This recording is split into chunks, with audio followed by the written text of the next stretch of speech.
میں یہ درخواست ہے کہ رسول پاک علیہ الصلوۃ والسلام نے صحابہ کرام کو تیار کیا، قرآن حدیث کا علم ان کے سب کے سینے میں اتارا۔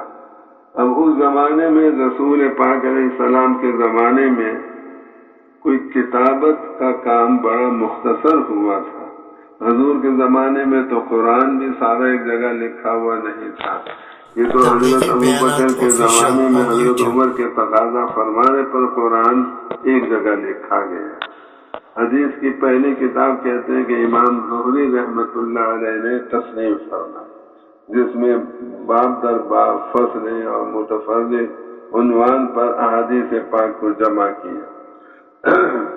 اب چلتے چلتے اللہ تعالیٰ نے کہ بڑے بڑے علماء اور محدثین پیدا فرمائی، امام بخاری، امام مسلم، امام اعظم ابو حنیفہ رحمۃ اللہ علیہ، امام شافعی، یہ سارے علماء اور ائمہ کرام، یہ سارے کے سارے ہم سب کے محسن ہیں، کیونکہ ان سب نے قرآن حدیث کو لے کر ہم تک پہنچانے میں اپنا ساری محنت خرچ کی ہے۔ اللہ ان سب کی قبروں کو نور سے منور فرمائے۔ اب اس میں سب سے پہلی چیز تو یہ آتی ہے کہ قرآن ناظرہ پڑھنا ہر مسلمان پہ فرض ہے۔ قرآن کو ناظرہ پڑھنا ہر مسلمان پہ فرض ہے۔ پھر قرآن کو اپنے لہجے میں پڑھنے کی اجازت نہیں، قرآن کو تجوید سے پڑھنا یہ الگ فرض ہے۔ اگر قرآن پڑھے اور تجوید کے بغیر پڑھے تو بعض دفعہ ایسی غلطی ہو جاتی ہے کہ پڑھنے والا قرآن غلط پڑھ کر تجوید کے اعتبار سے کافر بھی ہو سکتا ہے۔ جیسے نزل بہ الروح الامین علی قلبک، قلبک میں قاف کو بڑا قاف پڑھو تو پھر ترجمہ ہوگا روح الامین اس قرآن کو لے کر آپ کے دل پر نازل ہو۔ اگر کوئی چھوٹا کاف پڑھ دے تجوید کی غلطی کی وجہ سے علی قلبک، تو نعوذ باللہ من ذالک کیا ترجمہ بنے گا؟ روح الامین اس قرآن کو لے کر آپ کے کتے پر نازل۔ اب کہاں کتا اور کہاں رسول پاک علیہ السلام کا دل؟ اس لیے سب سے پہلا کام ہر انسان کے ذمہ یہ ہے کہ تجوید کا کام ٹھیک کرے، ہر حرف کو اس کے مخرج سے نکالنا، پھر جو صفات لازمہ ہیں ان کا اہتمام کرنا، صفات محسنہ کو بھی اپنے سیکھنا چاہیے۔ اب اس میں اگلا قدم یہ ہے کہ قرآن حدیث کو سمجھنا۔ پہلا تو کام ہے اس کا حافظ بنے، کم سے کم 2 سپارے کا حفظ تو ہر ایک کے لیے ضروری ہے۔ تو اگلا قدم یہ ہے کہ قرآن حدیث کے معنی اور مطلب کو سمجھے۔ اس کے لیے اللہ نے درس نظامی ہمیں دیا ہے۔ شروع میں اس کے صرف نحو کا علم آتا ہے۔ اب یہ پتہ نہیں کیا بات ہے، مثال جو سرنیم میں چلتی ہے نا زیادہ، وہ ضرب زید عمرا، زید نے عمر کو مارا۔ مثال بھی مارنے کی بنائی۔ استاد صاحب کو دیکھا کہ وہ بھی ڈنڈا مارتے ہیں تو طلبہ کو مارنا شروع کر دیتے ہیں، اور کوئی مثال بنا لیتے ہیں، نصر زید عمرا، زید نے عمر کی نصرت فرمائی، اکرم زید عمرا، زید نے عمر کا اکرام کیا۔ مثال ہماری کتابوں میں ایسی بنی ہوئی ہے جس میں مارنے کا ذکر۔ اب سب نے اس سے فارغ ہوئے تو اب عربی ادب کی کتابیں، عربی ادب کی کتابوں میں چلتے چلتے پہلے تو اچھی کتابیں ہمیں ملتی ہیں، بعد میں ایسی کتاب مل جاتی ہے مقامات حریری جس میں جھوٹ ہی جھوٹ، دھوکہ ہی دھوکہ، فریب ہی فریب۔ ادھر شیخ و شیخۃ قد اجفلا، وہ بڑے میاں بھی بھاگ گئے، وہ بوڑھی عورت بھی بھاگ گئی۔ پیسے لوگوں کی جیب سے نکالنا، ان سارے واقعات کا خلاصہ یہ ہے۔ لیکن ہمارے حضرات کا ان کتابوں کو رکھنے سے مقصد یہ تھا کہ عربی زبان کے اندر جو الفاظ ہیں ان کے استعمال کرنے کے مختلف طریقے ہمارے طلبہ کو آ جائیں۔ اس طرح سے استعمال کریں گے تو یہ ترجمہ، اس طرح سے کریں گے تو یہ ترجمہ، اور پھر ادب کی کتابوں میں چلتے چلتے پھر حماسہ آ جاتے ہیں۔ ہماسا کتاب ایسی ہے جو لڑائی بھیڑائی پر آمادہ کرتی. وَلَمْ يَبْقَ سِوَى الْعُدْوَانِ دِنَّاهُمْ كَمَا زَعَمُوا.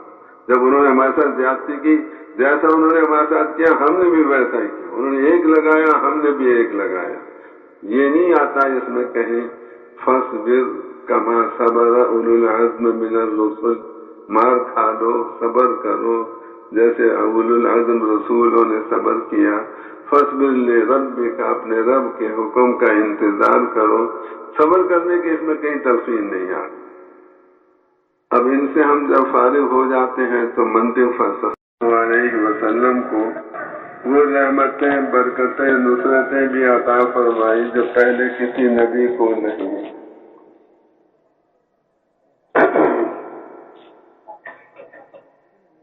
اور تشریف لے اس نے کبھی تو بن گیا.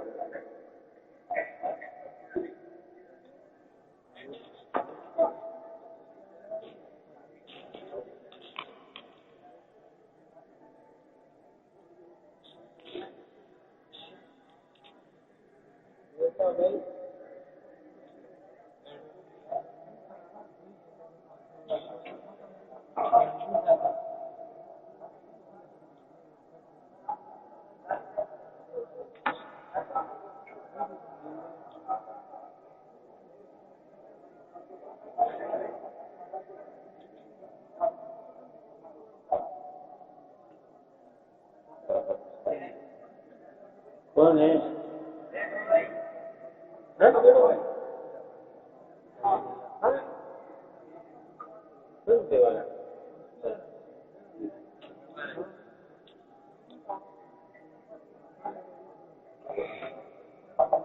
کیسا بیان ہوگا؟ بیٹھ جاؤ.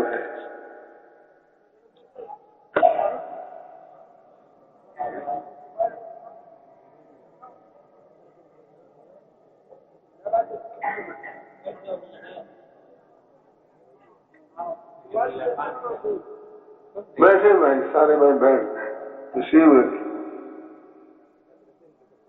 نحمده ونصلي على رسوله الكريم. اما بعد، میرے بھائیوں، دوستوں، بزرگوں، اللہ رب العزت جل جلالہ عما نوازہ نے جو رحمتیں، برکتیں، نصرتیں پہلے انبیاء علیہ السلام کو عطا فرمائی، وہ ساری بھی اللہ نے ہمارے نبی پاک حضرت محمد صلی اللہ علیہ وسلم کو عطا فرمائی. اور اللہ نے آپ کو وہ بھی دیا ہے جو کسی اور نبی کو اللہ نے نہیں دیا. اللہ نے آپ کو بہت سارے معجزے دیے. ایک معجزہ آپ کا یہ بھی بتایا جاتا ہے، آپ کو جیسے آگے کا نظر آتا تھا ایسے آپ کو پیچھے کا بھی نظر آتا تھا. آپ کو جیسے روشنی میں نظر آتا تھا اسی طرح سے اندھیرے میں بھی آپ کو نظر آتا تھا. اور معراج سے واپسی پر آپ صبح مسجد حرام میں کفار مکہ کو بتانے لگے، ایک رات میں اللہ نے مجھے بڑا لمبا سفر کرایا، مسجد اقصی گیا، وہاں سارے نبی آئے، ان کا میں امام بنا. پھر پہلا آسمان، دوسرا آسمان، ساتواں آسمان، پھر سدرۃ المنتہا، پھر وہاں گیا جہاں آج تک کوئی نہ جا سکا. پھر میں واپس بھی آ گیا.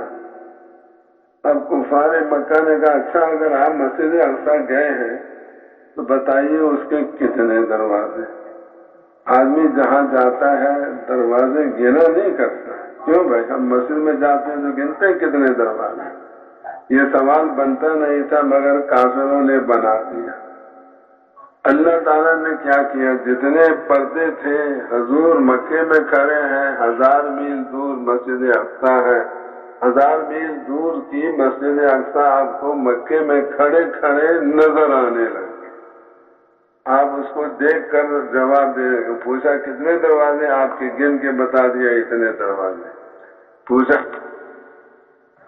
کیا وہ کتنی کھڑکیاں؟ آپ نے گن کے بتا دی اتنی کھڑکیاں.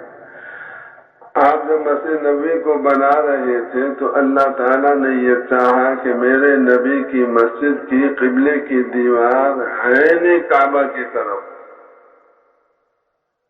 تو ہمیں تو دور رہتے ہیں مکہ مدینے سے، جہت کعبہ کی طرف ہمارا رخ ہونا ہمارے لیے کافی ہے، لیکن اللہ نے یہ چاہا کہ ہمارے نبی کی مسجد کی دیوار قبلے والی عین کعبہ کی طرف ہو۔ حضور مدینے میں کھڑے، 250 میل دور بیت اللہ، آپ کو مدینے میں کھڑے کھڑے بیت اللہ نظر آنے لگے۔ حضرت نجاشی رحمت اللہ علیہ صحابی نہ بن سکے، ایمان تو حضور کی زندگی میں لے آئے لیکن حضور کی زیارت نہ کر سکے، اس لیے صحابی نہ بن سکے۔ رسول پاک علیہ السلام کو اللہ نے حکم دیا کہ حضرت نجاشی کا انتقال ہو گیا ہے، وہاں کوئی ان کا نماز جنازہ پڑھنے والا نہیں، آپ مدینے میں کھڑے ہو کر ان کا نماز جنازہ پڑھو۔ چنانچہ حضور اکرم صلی اللہ علیہ وسلم امام بن کے کھڑے ہوئے، تمام صحابہ آپ کے پیچھے کھڑے ہوئے، پھر نماز جنازہ حضرت نجاشی کی حضور نے پڑھائی۔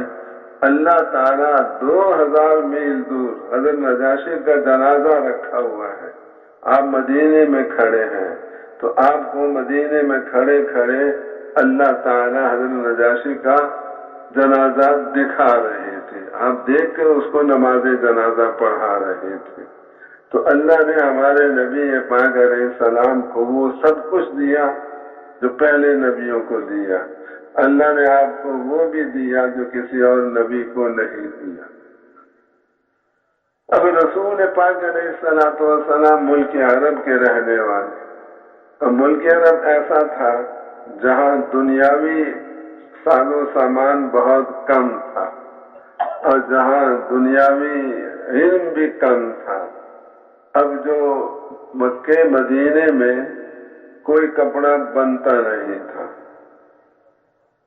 کیونکہ لفظ جو ملتے ہیں ہمیں احادیث میں بردن یمانی، یمن کی بنی ہوئی چادر، جبتن شامیتن یا رومیتن، شام یا روم کا بنا ہوا جبہ، انبجانیہ وہ چادر ہے جو مصر سے بن کر آتی تھی، ثیابن قطریتن وہ کپڑے جو قطر سے بن کر آتے تھے۔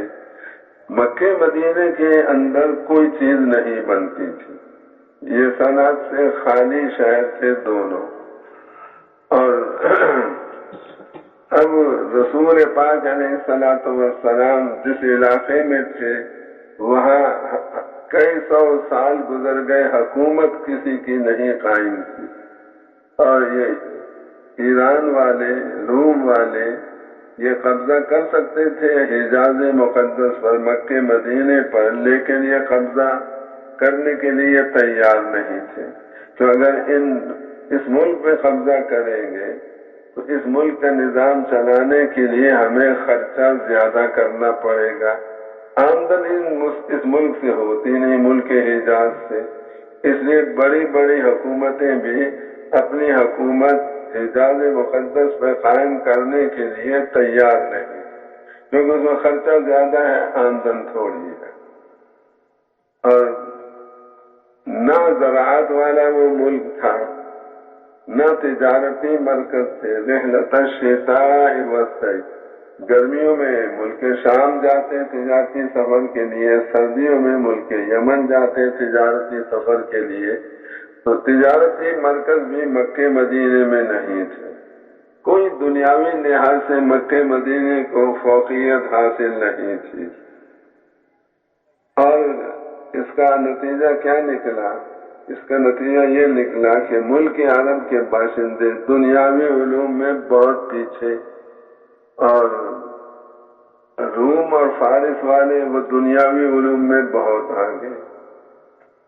چنانچہ حضور اکرم صلی اللہ علیہ وسلم تشریف لائے، اور آپ نے تشریف لا کر قرآن اور حدیث والا علم وہ صحابہ کو دینا شروع کیا، اور رسول اللہ صلی اللہ علیہ وسلم قرآن حدیث والا علم صحابہ کو دینے لگے، اور اس میں پھر یہ بات بھی آئی کہ کوئی بھی آپ نے صحابی ایسا نہیں ہے جس کو آپ نے بھیجا ہو روم یا فارس ان کی دنیاوی علوم سیکھنے کے لیے. ہمیں یہ بات سنے ہوئے 48 سال ہو گئے. 48 سال میں ایک واقعہ ملتا ہے کہ غزوہ حنین کے زمانے میں رسول پاک علیہ السلام کے 2 صحابی ملک شام میں گئے ہوئے تھے جرش مقام پر. وہاں کی 2 ہتھیار بنانا سیکھنے کے لیے، ایک منجنیق اور ایک دبابہ. دبابہ ہمارے اس زمانے میں تو ٹینک کو کہا جاتا ہے، اس زمانے میں دبابہ ایسا تھا، لوہے کی 20 فٹ چوڑی اور 30 فٹ لمبی چادر بناتے اور اس کو پائی بھی اس کے بنا دیتے. اس کے نیچے 15-20 آدمی اس کو اٹھا کے چلتے، اوپر وہ چادر ساری آدمیوں کے اوپر ہوتی اور جا کے قلعے کی دیوار سے اس چادر کو لگا کر پھر اپنے اوزار کے ذریعے نقب لگاتے وہ قلعے کی دیوار میں تاکہ اندر جانے کا راستہ مل جائے. اوپر سے قلعے کے اندر سے جو ہوتے دشمن آگ بھی پھینکتے ان کے اوپر، پتھر بھی برساتے، لوہے کی چادر ان کو وہ بچاتی رہتی تھی. اس کو دبابہ اس زمانے میں کہا جاتا. 2 آلات حرب بنانا سیکھنے کے لیے رسول پاک علیہ السلام نے 2 صحابہ کو بھیجا ملک شام.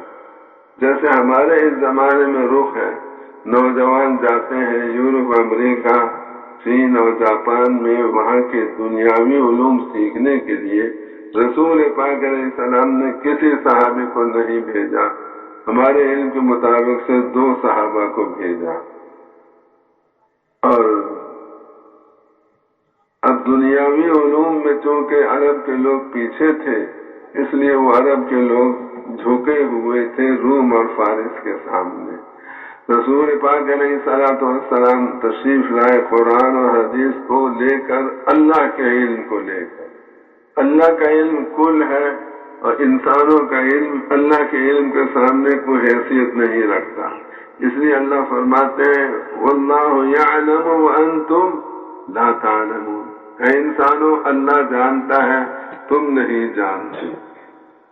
وما اوتیتم من العلم الا قلیلا، تمہیں تھوڑا سا علم دیا گیا ہے.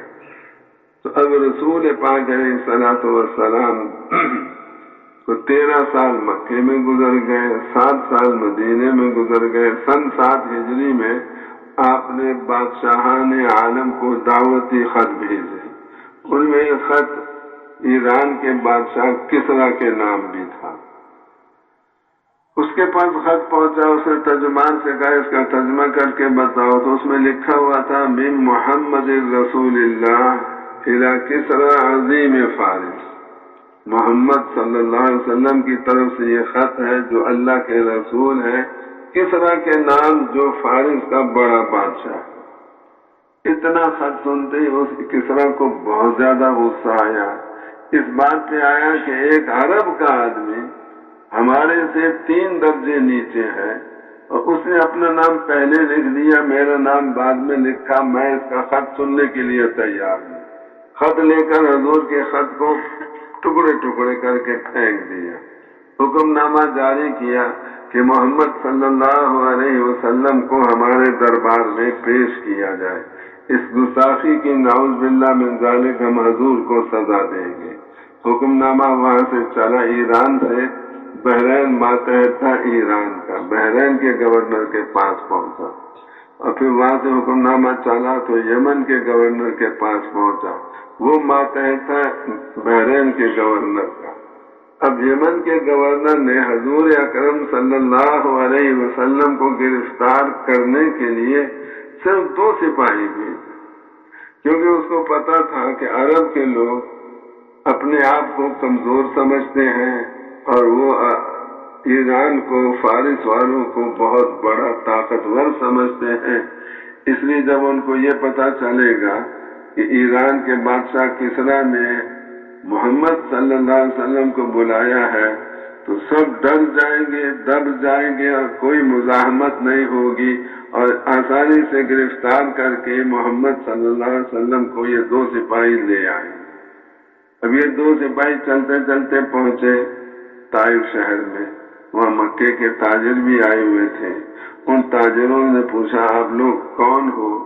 ان دونوں سپاہیوں نے کہا کہ ہم یمن کے گورنر کے سپاہی ہیں۔ کس لیے آئے ہو آپ لوگ؟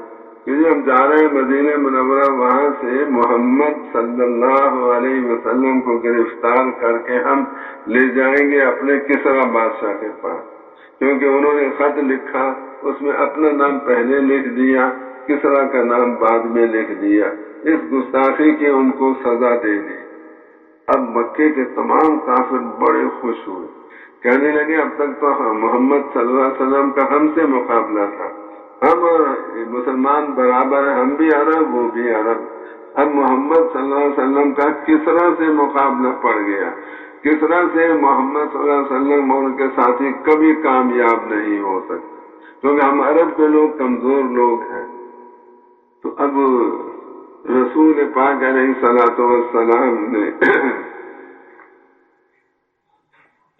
قرآن اور حدیث یہ اللہ کا علم ہے، اور اللہ کا شکر ہے کہ ہمارے پاس جو قرآن پہنچا ہے یہ وہی قرآن ہے جو لوح محفوظ میں لکھا ہوا تھا، وہی قرآن ہے جو حضور کے قلب مبارک پہ نازل ہوا تھا، اور وہی قرآن ہے جو آپ کی زبان سے صحابہ نے سنا تھا، اور صحابہ سے ایک استاد دوسرا استاد، استادوں کے ذریعے چلتے چلتے قرآن حدیث اللہ نے ہمارے زمانے تک پہنچا دیا ہے۔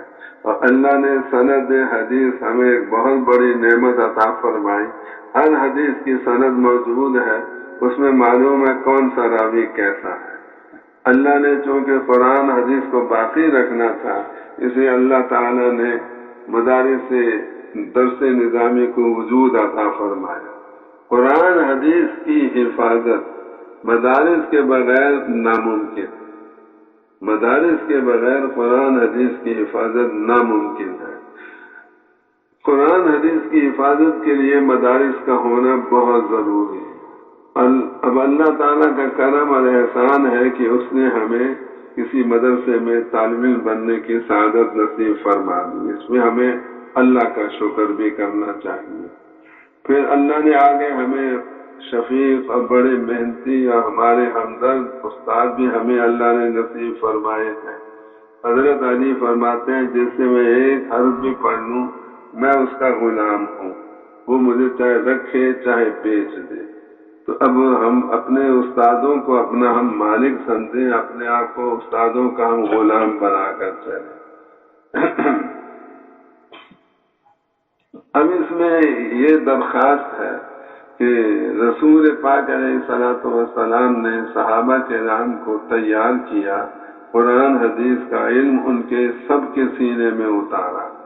اب اس زمانے میں رسول پاک علیہ السلام کے زمانے میں کوئی کتابت کا کام بڑا مختصر ہوا تھا۔ حضور کے زمانے میں تو قرآن بھی سارا ایک جگہ لکھا ہوا نہیں تھا، یہ تو حضرت ابو بکر کے زمانے میں حضرت عمر کے تقاضا فرمانے پر قرآن ایک جگہ لکھا گیا۔ حدیث کی پہلی کتاب کہتے ہیں کہ امام زہری رحمت اللہ علیہ نے تصنیف فرمائی، جس میں باب در باب فصل اور متفرد عنوان پر احادیث پاک کو جمع کیا۔ اب چلتے چلتے اللہ تعالیٰ نے کہ بڑے بڑے علماء اور محدثین پیدا فرمائی، امام بخاری، امام مسلم، امام اعظم ابو حنیفہ رحمت اللہ علیہ، امام شافعی، یہ سارے علماء اور ائمہ کرام، یہ سارے کے سارے ہم سب کے محسن ہیں، کیونکہ ان سب نے قرآن حدیث کو لے کر ہم تک پہنچانے میں اپنا ساری محنت خرچ کی ہے۔ اللہ ان سب کی خبروں کو نور سے منور فرمائے۔ اب اس میں سب سے پہلی چیز تو یہ آتی ہے کہ قرآن ناظرہ پڑھنا ہر مسلمان پہ فرض ہے، قرآن کو ناظرہ پڑھنا ہر مسلمان پہ فرض ہے۔ پھر قرآن کو اپنے لہجے میں پڑھنے کی اجازت نہیں، قرآن کو تجوید سے پڑھنا یہ الگ فرض ہے۔ اگر قرآن پڑھے اور تجوید کے بغیر پڑھے تو بعض دفعہ ایسی غلطی ہو جاتی ہے کہ پڑھنے والا قرآن غلط پڑھ کر تجوید کے اعتبار سے کافر بھی ہو سکتا ہے. جیسے نزل بہ الروح الامین علی قلبک میں قاف کو بڑا قاف پڑھو تو پھر ترجمہ ہوگا روح الامین اس قرآن کو لے کر آپ کے دل پر نازل ہو. اگر کوئی چھوٹا کاف پڑھ دے تجوید کی غلطی کی وجہ سے علی قلبک تو نعوذ باللہ من ذالک کیا ترجمہ بنے گا؟ روح الامین اس قرآن کو لے کر آپ کے کتے پر نازل. اور کہاں کتا اور کہاں رسول پاک علیہ السلام کا دل. اس لیے سب سے پہلا کام ہر انسان کے ذمہ یہ ہے کہ تجوید کا کام ٹھیک کرے، ہر حرف کو اس کے مخرج سے نکالنا، پھر جو صفات لازمہ ہیں ان کا اہتمام کرنا، صفات محسنہ کو بھی اپنے سیکھنا چاہیے. اب اس میں اگلا قدم یہ ہے کہ قرآن حدیث کو سمجھنا. پہلا تو کام ہے اس کا حافظ بنے، کم سے کم 2 سپارے کا حفظ ہر ایک کے لیے ضروری ہے. تو اگلا قدم یہ ہے کہ قرآن حدیث کے معنی اور مطلب کو سمجھے. اس کے لیے اللہ نے درس نظامی ہمیں دیا ہے. شروع میں اس کے صرف نحو کا علم آتا ہے. اب یہ پتہ نہیں کیا بات ہے، مثال جو سر نئے میں چلتی ہے نا زیادہ، وہ ضرب زید عمرا، زید نے عمر کو مارا. مثال بھی مارنے کی بنائی. استاد صاحب کو دیکھا کہ وہ بھی ڈنڈا مارتے ہیں تو طلبہ کو مارنا شروع کر دیتے. اور کوئی مثال بنا لیتے، نصر زید عمرا، زید نے عمر کی نصرت فرمائی. اکرم زید عمرا، زید نے عمر کا اکرام کیا. مثال ہماری کتابوں میں ایسی بنی ہوئی ہے جس میں مارنے کا ذکر. اب سب نے اس سے فارغ ہوئے تو اب عربی ادب کی کتابیں، عربی ادب کی کتابوں میں چلتے چلتے پہلے تو اچھی کتابیں ہمیں ملتی ہیں، بعد میں ایسی کتاب مل جاتی ہے مقامات حریری جس میں جھوٹ ہی جھوٹ، دھوکہ ہی دھوکہ، فریب ہی فریب. ادھر شیخ و شیخ تو قد اجفلا، وہ بڑے میاں بھی بھاگ گئے، وہ بوڑھی عورت بھی بھاگ گئی. پیسے لوگوں کی جیب سے نکالنا، ان سارے واقعات کا خلاصہ یہ ہے. لیکن ہمارے حضرات کا ان کتابوں کو رکھنے سے مقصد یہ تھا کہ عربی زبان کے اندر جو الفاظ ہیں ان کے استعمال کرنے کے مختلف طریقے ہمارے طلبہ کو آ جائیں. اس طرح سے استعمال کریں گے تو یہ ترجمہ، اس طرح سے کریں گے تو یہ ترجمہ. اور پھر ادب کی کتابوں میں چلتے چلتے پھر حماسہ آ جاتے ہیں. حماسہ کتاب ایسی ہے جو لڑائی بھیڑائی پر آمادہ کرتی. وَلَمْ يَبْقَ سِوَى الْعُدْوَانِ دِنَّاهُمْ كَمَا زَعَمُوا. جب انہوں نے ہمارے ساتھ زیادتی کی، جیسا انہوں نے ہمارے ساتھ کیا ہم نے بھی ویسا ہی کیا. انہوں نے ایک لگایا، ہم نے بھی ایک لگایا. یہ نہیں آتا اس میں کہیں فَاصْبِرْ كَمَا صَبَرَ أُولُو الْعَزْمِ مِنَ الرُّسُلِ، مار کھا لو، صبر کرو جیسے اولو العزم رسولوں نے صبر کیا. فَاصْبِرْ لِرَبِّكَ، اپنے رب کے حکم کا انتظار کرو. صبر کرنے کے اس میں کہیں تلقین نہیں آتی. اب ان سے ہم جب فارغ ہو جاتے ہیں تو منطق فلسفہ بھی ہمارے حضرات نے رکھا درس نظامی میں.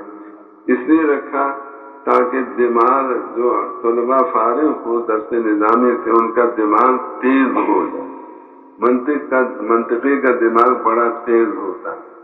اور یہ اس لیے انہوں نے کیا کہ علماء کے ذمے ہے جتنے فتنے اسلام کے خلاف کافروں کی طرف سے اٹھتے ہیں ان کا جواب دینا، ان کے فتنے کا فتنہ ہونا ظاہر کرنا، یہ بتانا علماء کے ذمے.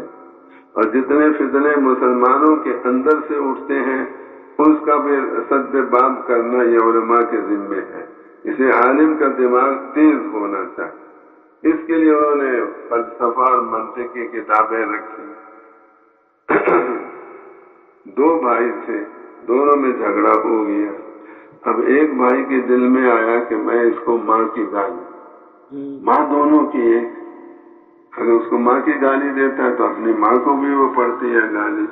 اس نے کیا کہنا شروع کیا؟ یہ عورت اس حیثیت سے کہ میری ماں ہے، بڑی نیک، بڑی اچھی، بہت صفات والی، بہت ایسی، بہت سارے جہان کی خوبیاں اس کے اندر ہیں، اور اس حیثیت سے کہ تیری ماں ہے بڑی خراب، سارے جہان کی خرابیاں اس کے اندر.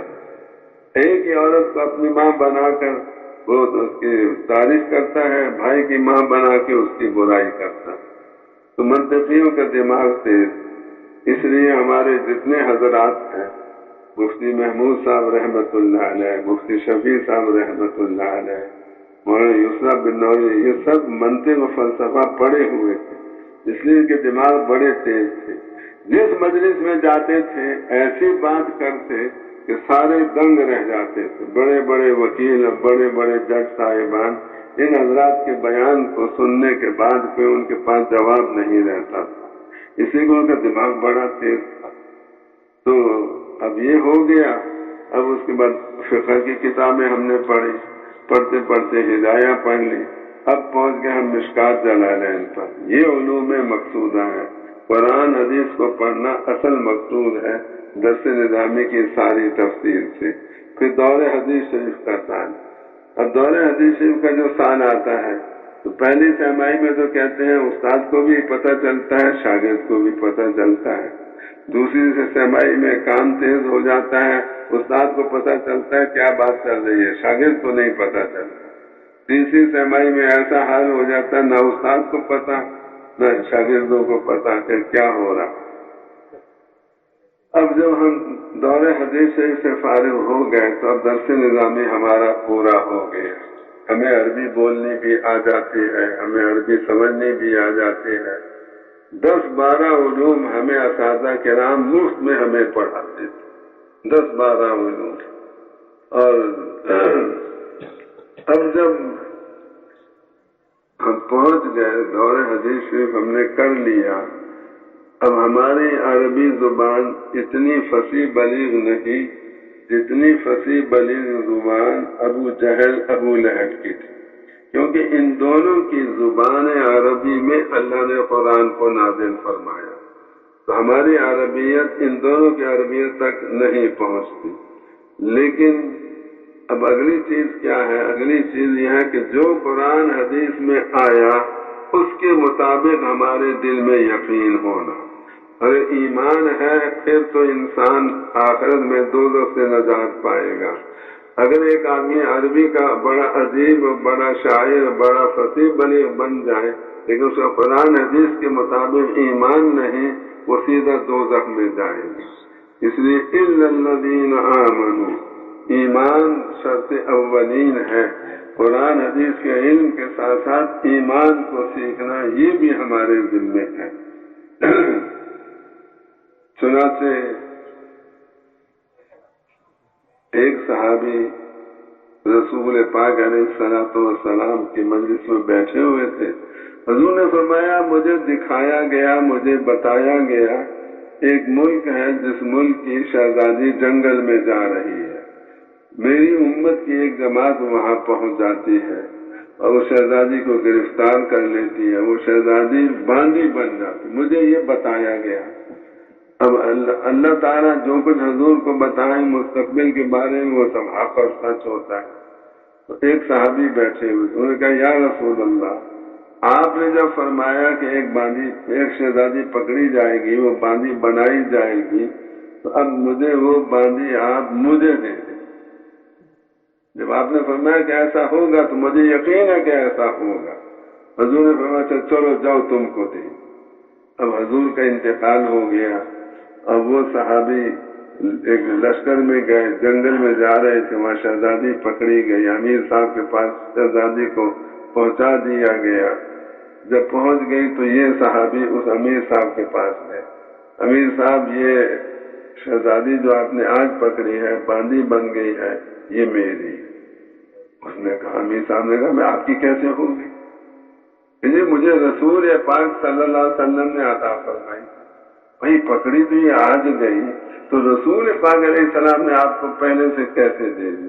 کہ ایسے ایک دن رسول پاک علیہ السلام نے یہ فرمایا، مجھے دکھایا گیا، مجھے بتایا گیا کہ ایک میری امت کی جماعت جنگل میں جا رہی ہوگی، شہزادی اس ملک کی وہاں شکار کرنے آئی ہوگی، وہ گرفتار ہو جائے گی، مسلمان اس کو پکڑ کے باندھی بنا دیں گے۔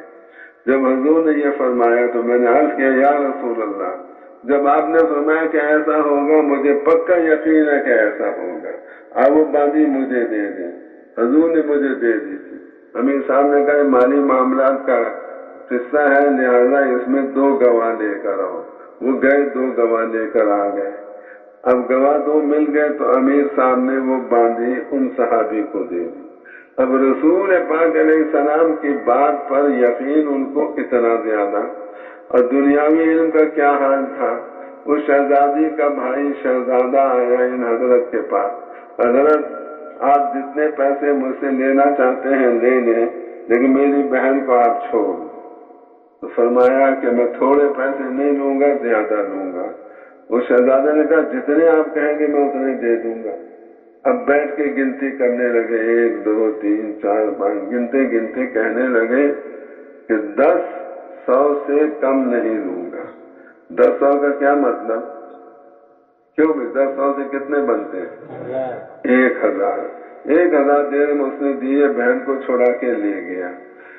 ساتھی نے عرض کیا کہ حضرت آپ نے تو اس سے تھوڑے پیسے لیے۔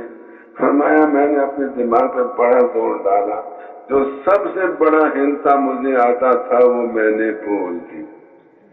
اب دنیاوی علم تو ان کے پاس اتنا کم کہ 10 100 سے اوپر کا ان کو ہنسا نہیں آتا، لیکن رسول پاک علیہ السلام کی بات پہ ایسا یقین کہ جو آئندہ کے بارے میں آپ بتا رہے ہیں اس کو بالکل اپنے دل میں اتار دیا۔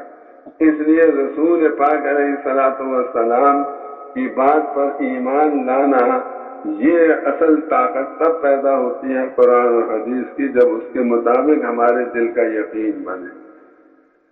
دجال کا فتنہ بھی آنے والا ہے، بہت بڑا فتنہ ہوگا۔ اللہ تعالیٰ نے ہر قوم کو ڈرایا دجال کے آنے سے، لیکن اللہ تعالیٰ نے یہ مقابلہ رکھا اس امت کے حساب میں۔ اس لیے رکھا اللہ تعالیٰ نے کہ پہلوان سے مقابلہ کسی پہلوان کا کرایا جاتا ہے۔ دجال کا فتنہ بہت بڑا، یہ امت بھی اللہ کے نزدیک بہت بڑی۔ اس لیے دجال آئے گا اور آ کر ابھی تو جتنے اہل باطل ہیں وہ سب مشینوں کے محتاج۔ مشین اگر کوئی ہے تو اس کے ذریعے وہ کر سکتے، مشین نہ ہو تو کچھ نہیں کر سکتے۔ دجال کو اللہ تعالیٰ مشینوں کا محتاج نہیں رکھے گا، اس کو اتنی بڑی آزمائش بنائے گا، اس کے حکم دینے پہ سب کچھ ہوگا۔ وہ کہے گا یا سماء امطری، اے آسمان تو اس علاقے پہ بارش برسا، اس کے حکم دینے پہ بارش ہو جائے گی۔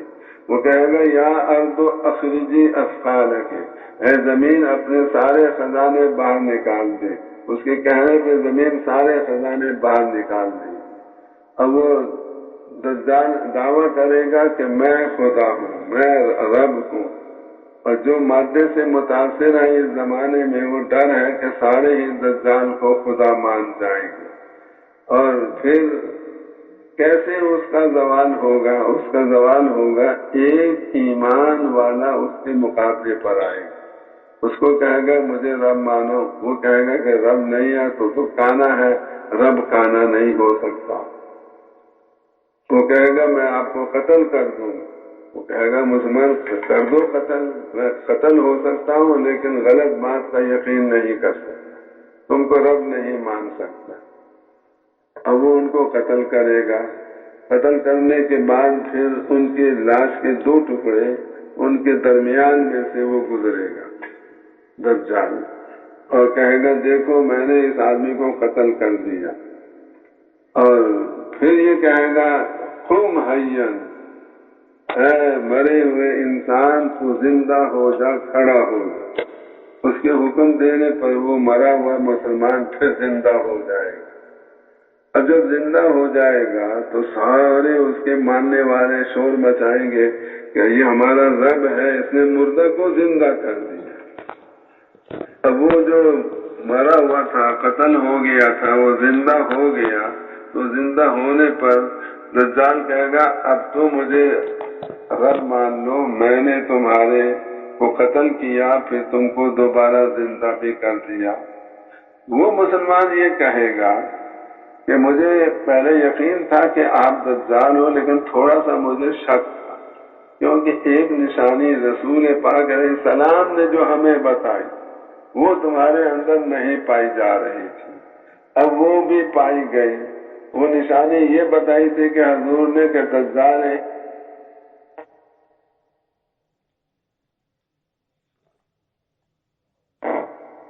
ایک مسلمان کو قتل کرے گا، حضور پاک علیہ السلام نے نشانی بتائی تھی، اس نشانی کے مطابق تمہارے اندر مجھے ابھی تک نشانی نظر نہیں آئی تھی۔ حضور نے ہمیں بتایا تھا کہ ایک مسلمان کو قتل کرے گا دجال، پھر اس کو زندہ کرے گا، کہ یہ نشانی میرے ذریعے سے مجھے معلوم ہو گئی، مجھے نظر آ گئی۔ اس سے پہلے مجھے یقین تھا کہ آپ دجال ہو، اب مجھے پکا یقین ہو گیا کہ آپ دجال ہو۔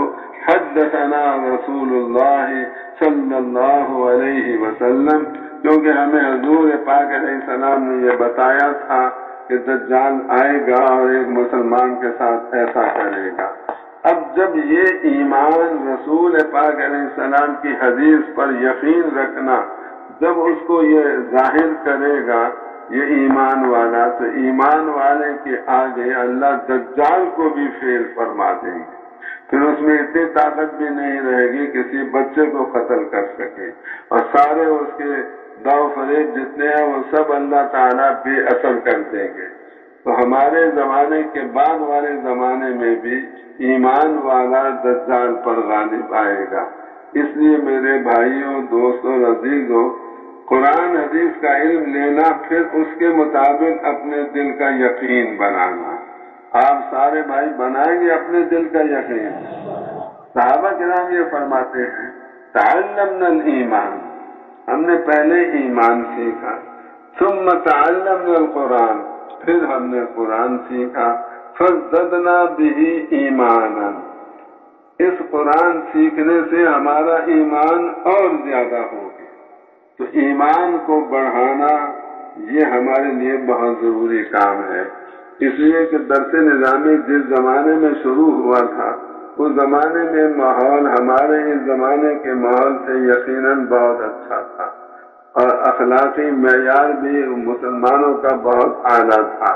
تو جو طالب مدرسے میں داخل ہوتا تھا اس کا ایمان بنا ہوا، اخلاقی حالت اس کی بہت اچھی ہوتی تھی۔ اس لیے دارالعلوم دیوبند کے بارے میں سنا ہے کہ اس میں 8 سال گزار کر تعلیم جب اساتذہ کرام کی صحبت میں رہتا تو جب دورے میں پہنچتا تو سارے طلباء دورے والے صاحب نسبت اللہ کے بزرگ بنے ہوئے ہوتے تھے۔ اتنی تاثیر تھی دارالعلوم دیوبند کی پڑھائی کے اندر، وہاں رہنے کے اندر، وہاں کے ماحول کے اندر۔ ہمارے اس زمانے میں ہر گھر ایمان بگاڑنے والا مرکز بن گیا ہے، اور مخلوق کا یقین ہمارے بچوں کے دلوں میں ماں باپ کی باتوں سے آ رہا ہے، اور ایمان بھی بگڑ گیا، اخلاق بھی خراب ہو گئے۔ اب ایمان جب کمزور ہو جاتا ہے تو انسان برے کام بھی کر بیٹھتا ہے۔ اب ہمیں اپنے پڑھنے کے زمانے کا قصہ یاد ہے۔ ایک ساتھی تھا ہمارا مظاہر علوم سہارنپور میں، بڑا شرارت۔ کیا شرارت کی؟ ایک دن اس نے ایک ساتھی سو رہا تھا، اس کی جوتی اٹھائی، باہر لے جا کر موچی کے ہاتھ میں بیچ دی، پیسے بنائے، پیسے سے مٹھائی خرید کے لے آیا، اور پھر ہمیں کہنے لگا آ جاؤ دوستوں مٹھائی کھا۔ وہ جس کی جوتی اٹھائی تھی وہ سو رہا تھا، اس کو بھی اٹھایا کہ بھائی آ جاؤ آپ بھی مٹھائی کھا لو۔ اب ہم پوچھیں کہ یہ مٹھائی کس خوشی میں کھلا رہے ہو؟ کہ میں کھلا رہا ہوں کسی خوشی میں۔ جو جس کی جوتی اٹھا کے بیچی تھی جب وہ آیا کہنے لگا، اس نے پوچھا یہ مٹھائی کس خوشی میں؟ کہ آپ کی جوتیوں کے طفیل سے کھا رہے ہیں۔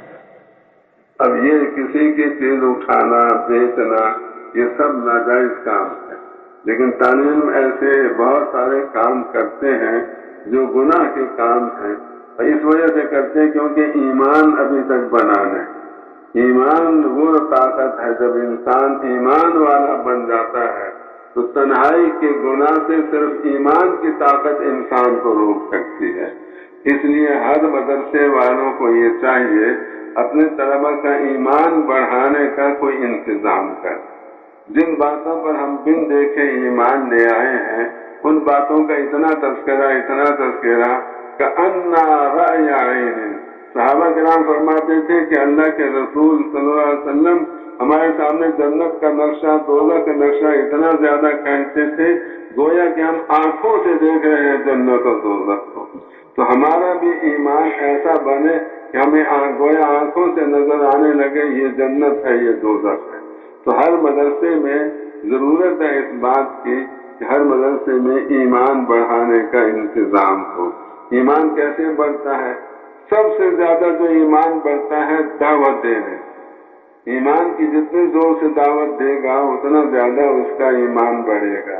تو آپ بھائیوں سے گزارش ہے کوئی دن آپ کا دعوت دینے سے خالی نہ جائے، یعنی کوئی دن آپ کا اپنے ایمان کو بڑھانے سے خالی نہ جائے۔ کریں گے اہتمام آپ سارے بھائی تو دعوت دینا اگلے کو بھی فائدہ مند ہے، دو دھاری تلوار ہے۔ دعوت دینے سے اگلے کو بھی اللہ ہدایت دیتے ہیں اور دعوت دینے سے داعی کا بھی ایمان اللہ بڑھاتے ہیں۔ اس لیے کہتے ہیں فرشتوں کا ایمان ایک حالت پہ رہتا ہے، نبیوں کا ایمان بڑھتا ہی رہتا ہے، ہر روز بڑھتا ہے، ہر روز بڑھتا ہے۔ ان کے پاس اللہ کی طرف سے وحی بھی آتی ہے، دعوت بھی وہ دیتے ہیں۔ باقی مسلمانوں کا ایمان گھٹتا بڑھتا رہتا ہے۔ بڑھانے کے اسباب اختیار کریں گے تو بڑھ جائے گا، بڑھانے کے اسباب چھوڑ دیں گے تو گھٹ جائے گا۔ ہمارے گھر والوں کا بھی ایمان بڑھنا چاہیے، ہمارے مدرسے کے طلبہ کا بھی ایمان روزانہ بڑھنا چاہیے۔ کون کون روزانہ دعوت دے گا؟ آپ سارے بھائی دعوت دیں گے۔ اب اسے ایمان بڑھانے کے لیے تعلیم کا حلقہ، فضائل اعمال، یہ بھی ہر مسلمان کے لیے روزانہ تعلیم کا حلقہ ہونا بھی ضروری۔ اور پھر اللہ کا ذکر، یہ بھی ایمان بڑھانے کا سبب ہے۔ اذا تلیت علیہم آیاتہ زادتہم ایمانا، جب قرآن کی آیات پڑھی جاتی ہے ان کے سامنے تو ان کا ایمان بڑھ جاتا ہے۔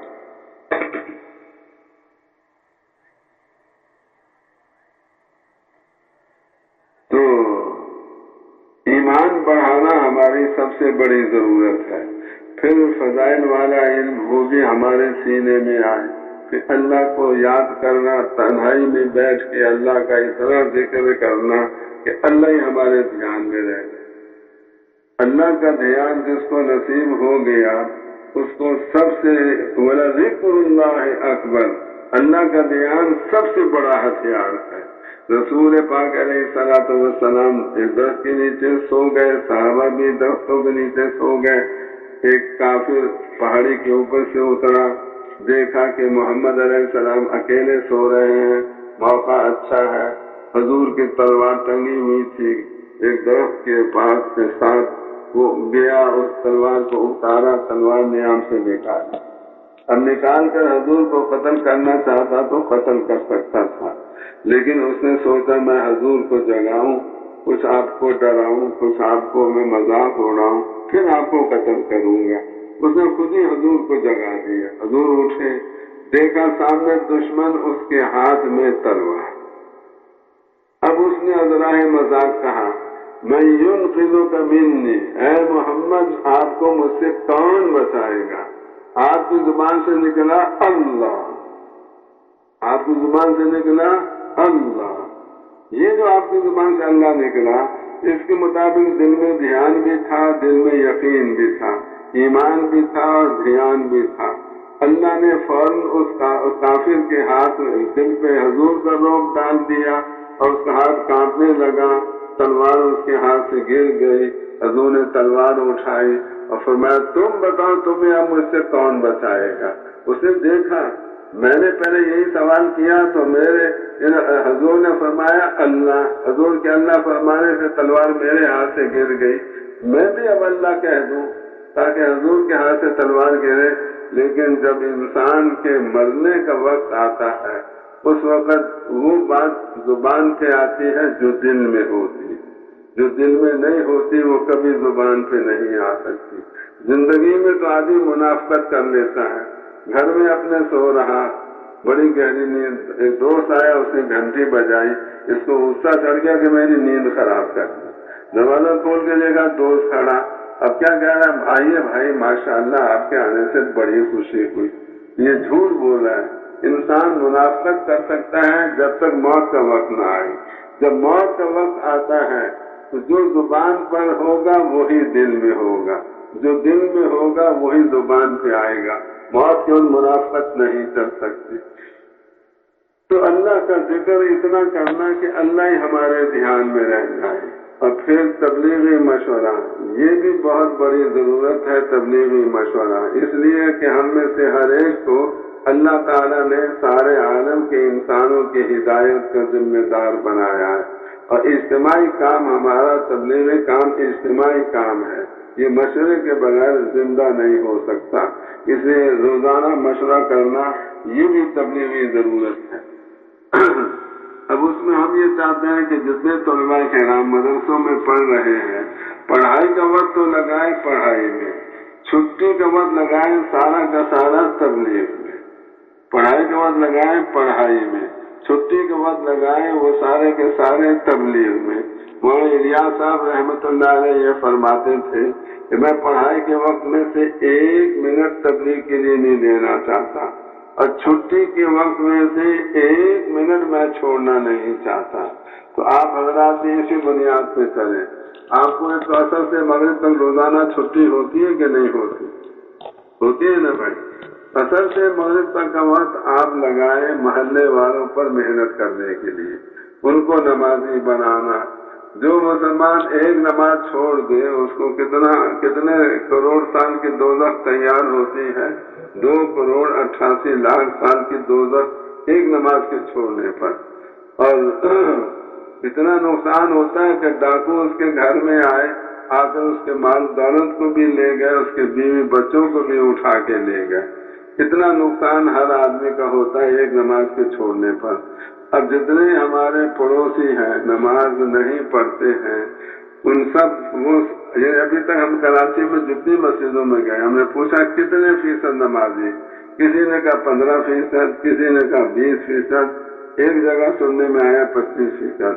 تو میں نے کہا جب 25% سے نمازی زیادہ نہیں ہے تو یہ تو اکثریت کراچی میں تو بے نمازیوں کی ہو گئی، لہٰذا یہ تو منحوس شہر ہو گیا، اس میں بے نمازی زیادہ ہیں نمازی کم ہے۔ اس لیے جس محلے میں مدرسہ ہے اور اتنے اساتذہ کرام علماء کرام اتنے طلبہ ہیں، اس مدرسے کے اگر محلے والے 100% نمازی نہیں بنیں گے تو باقی محلوں والے کیسے بن سکتے ہیں؟ آپ سب سے ہم گزارش کریں گے، آپ سب یہ عزم ارادہ کریں گے انشاءاللہ اپنے مدرسے کے محلے والوں کو 100% کو نمازی بنائیں گے۔ کون کون بنائے گا نمازی؟ اور 100% کو ہم تبلیغی بنائیں گے، حضور کے کام کا کرنے والا ہم بنائیں گے۔ کون کون بنائے گا؟ سب کو ماشاءاللہ۔ اب اصل سے مغرب کے وقت آپ لگا لیں محلے والوں پر، طلبہ پر محنت کریں۔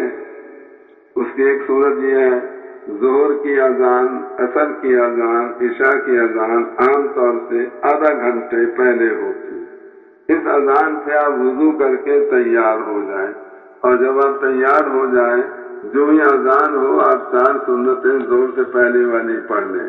25 منٹ آپ کے بچیں گے آدھے گھنٹے میں سے، 25 منٹ میں آپ طلبہ پر محنت کریں، ان کو دعوت دیں۔ تو ظہر سے پہلے آدھا گھنٹہ، عصر سے پہلے آدھا گھنٹہ، عشاء سے پہلے آدھا گھنٹہ۔ اگر کسی مدرسے میں 15-20 منٹ ہے تو جتنا وقت ہے وہ سارا آپ کا طلبہ پر محنت کرنے میں خرچ ہو، اور طلبہ کو آپ تیار کریں مقامی کام اپنے ساتھ کرنے پر۔ اس لیے کہ جو مقامی کام کرتا ہے اس کی تبلیغی تربیت مدرسے ہی میں شروع ہو جاتی ہے۔ وہ جب رائن میں سال لگانے آتا ہے تو وہ دوسروں کو سنبھالنے والا بنتا ہے، اور جو مقامی کام کرتا ہوا نہیں آتا رائن میں، اب یک روزہ بھی نہیں لگایا، اس نے سروزہ بھی نہیں لگایا، رائن میں آ گیا سال لگانے کے لیے، تو اس کو ہمیں سنبھالنا پڑتا ہے۔ اس لیے آپ حضرات کا فائدہ اس میں ہے، آپ سارے بھائی مقامی کام مدرسے میں کیا کریں گے بھائی انشاءاللہ۔ اور پھر آپ بیٹھے ہوئے ہیں، استاد صاحب ابھی آئے نہیں، 2 لڑکے تکرار کر رہے ہیں، 5 لڑکے مطالعہ کر رہے ہیں، 10 لڑکے ایران توران کی باتیں کر رہے ہیں۔ تو جو مطالعے تکرار میں ہیں وہ تو صحیح کام میں لگے ہوئے، لیکن جو ایران توران کی سیاست کی باتیں کر رہے ہیں ان کو آپ دعوت والے کام میں لگائیں۔ جو وقت آپ کا پڑھائی سے خالی ہے وہ وقت آپ کا دعوت کے کام میں گزرنا چاہیے۔ تو کریں گے بھائی انشاءاللہ۔ پھر روزانہ جماعت وار، جہاں جماعتیں بھی ہیں اور پورا مدرسہ بھی ہے، تو جماعت وار مشورہ الگ ہونا چاہیے، پورے مدرسے کا مشورہ ہفتے میں 1-2 بار وہ بھی ہونا چاہیے۔ تو روزانہ تبلیغی مشورہ آپ کا کم ہو، یہ آپ اپنی سہولت پہ دیکھ لیں، عشاء کے بعد رکھ لیں، فجر کے بعد رکھ لیں، عصر کے بعد رکھ لیں، عصر کے بعد محلے والوں کے لیے رکھیں تو یہ زیادہ مفید ہے۔ اور پھر طلبہ آپس میں نہ دوستی لگائیں نہ دشمنی۔ دوستی لگانے سے بھی پڑھائی سے توجہ ہٹتی ہے اور دشمنی چلانے سے بھی پڑھائی سے توجہ ہٹتی ہے۔ اس لیے ہماری آپ حضرات کی خدمت میں گزارش ہے کہ طلبہ آپس میں درمیان والا معاملہ رکھیں، نہ دوستی نہ دشمنی، اکرام ہر ایک کا کریں۔ اور کتاب کے 3 حق ہیں۔ ایک یہ حق ہے کہ آپ اس کا مطالعہ کر کے آئیں، دوسرا حق کتاب کا یہ ہے کہ استاد کے سبق کو دھیان سے سنیں، تیسرا حق اس کا یہ ہے کہ تکرار آپ ایسا کرائیں، کوئی تعلیم سبق میں نہیں تھا وہ یہ سمجھے فلانے تعلیم کے تکرار کے وقت میں پہنچ جاؤں گا تو مجھے استاد کی بتائی ہوئی ساری باتیں اس تعلیم سے معلوم ہو جائیں گی۔ اب مطالعہ کیسے ہونا چاہیے؟ حضرت شیخ الحدیث مولانا زکریا صاحب رحمۃ اللہ علیہ، جنہوں نے فضائل اعمال لکھی، جو مظاہر سہارنپور میں بڑے شیخ الحدیث تھے، ان کے بارے میں سنا ہے کہ گرمی کے زمانے میں، جس زمانے میں بارش ہوتی ہے جولائی اگست کا مہینہ، ان کے گھر میں بجلی نہیں تھی، پنکھا نہیں تھا، لالٹین جلا کے وہ بیٹھ جاتے، گرمی زیادہ اپنا کرتا اتار کے رکھ دیتے، سامنے اپنے ایک کتاب رکھ لیتے، اس کے مطالعے میں لگ جاتے۔ ایسا استغراق ہوتا تھا اس مطالعے میں ان کو کہ پتنگیں ان کی کمر پہ آ کے بیٹھتے، دیوار سے چھپ کر ہی نیچے اترتے، چلتے چلتے ان کی کمر پہ چڑھ جاتے اور پتنگوں کو کھانے لگتے۔ ان کو نہیں پتہ لگتا تھا کہ میری کمر پہ چھپ کر ہی چڑھی ہوئی ہے، ہمیں تو کوئی دور سے بھی گزرے ہمیں تو ادھر دھیان چلا جاتا ہے۔ ان کا دھیان اتنا تھا کتاب میں کہ ان کو چھپکلی کا پتہ نہیں چلتا تھا۔ جب العلم لا یعطیک بعضہ حتی تعطیہ کلک، علم اپنا کچھ حصہ آپ کو تب دے گا جب آپ اپنا سارا کا سارا علم کو دیں گے۔ آپ رات دیں گے علم کو اپنا سارا کا سارا، تو اللہ پھر آپ کو اس علم میں سے کچھ دے دے گا۔ اور اساتذہ کرام کے ساتھ محبت، خدمت، ادب اور اطاعت کا معاملہ ہو، ایسی خدمت کریں استاد صاحبان کی کہ ان کے دل سے آپ کے لیے دعا نکلے۔ حضرت عبداللہ ابن عباس رضی اللہ عنہما ایک رات حضور اکرم صلی اللہ علیہ وسلم کے گھر میں سوئے، اور سونے کے بعد جب حضور اٹھے تو وہ بھی اٹھ گئے اور حضور کو وضو کے لیے پانی لا کے دیا۔ ان کی یہ خدمت حضور کو بڑی پسند آئی۔ حضور نے دعا دی ان کے لیے، اللہم فقہہ فی الدین، اے اللہ ابن عباس کو دین کا فقیہ اور سمجھدار بنا دے۔ چنانچہ آخر زمانے میں وہ اس امت کے حبر الامہ، اس امت کے بہت بڑے عالم بن گئے تھے۔ تو آپ حضرات بھی اپنے استادوں کی خدمت کریں، کرتے ہیں آپ حضرات خدمت استادوں کی، تو آئندہ اس سے زیادہ کریں جتنی اب کرتے ہیں۔ اور پھر آپ جب اپنے گھر جائیں تو گھر والوں کو بھی دعوت دیں، گھر والوں کو بھی اسے روزے میں نکالیں، اور اسی طرح سے جو چھٹی کا وقت ہے وہ آپ کا تبلیغ میں لگے۔ ہر جمعرات کو آپ اللہ کے راستے میں جائیں، یا مدنی مسجد یا کسی مسجد میں، ہر جو چھٹی کا وقت جمعرات کا ہے وہ آپ کا تبلیغ میں لگے۔